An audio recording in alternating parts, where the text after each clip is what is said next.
Before we get into the details, here is the big picture. The Philadelphia metro area is still operating in seller market territory, but for the first time in a while, spring inventory is showing a more noticeable lift. That means buyers may start to feel a little more breathing room, but supply still remains historically tight. Hi, I'm Neil DeFranco with the Larry DeFranco team at Elfont, Wissahick & Realtors. Each month, I take a look at what's happening nationally across the Philadelphia region and in the local markets where our team works most often.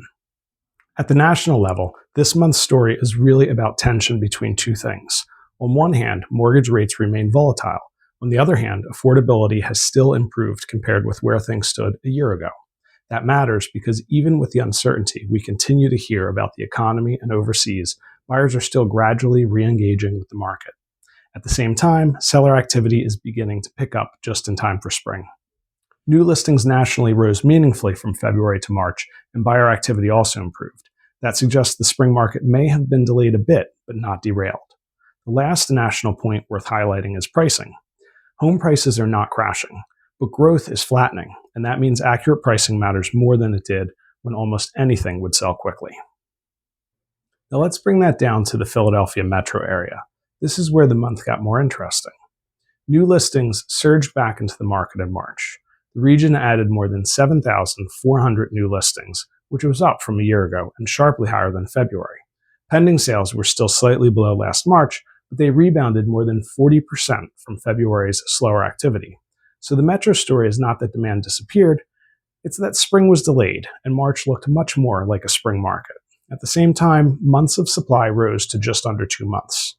That is still tight by any historical standard, but it does suggest the market is moving a little closer to balance than it was at the peak of the frenzy. Prices also continued to rise, and the median days on market improved meaningfully from February, even though homes are still taking longer to sell than they were a year ago. The metro takeaway this month is pretty clear. Sellers are coming back, buyers are responding, and the market is becoming more active without becoming loose. Let's start locally with Springfield Township.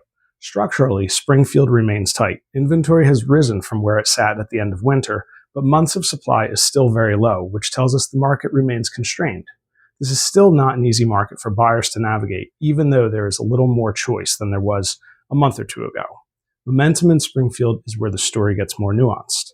March brought a stronger wave of new listings, while pendings came in lower than February and closings stayed steady.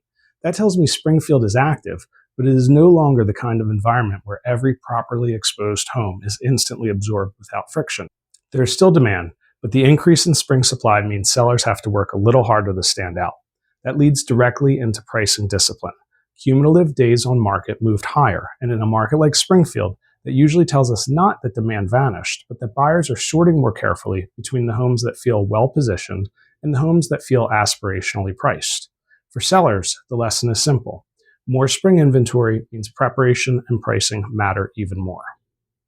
Mount Airy had one of the more noticeable spring shifts this month. Supply expanded sharply, inventory rose, new listings jumped, and months of supply moved up into a more moderate range.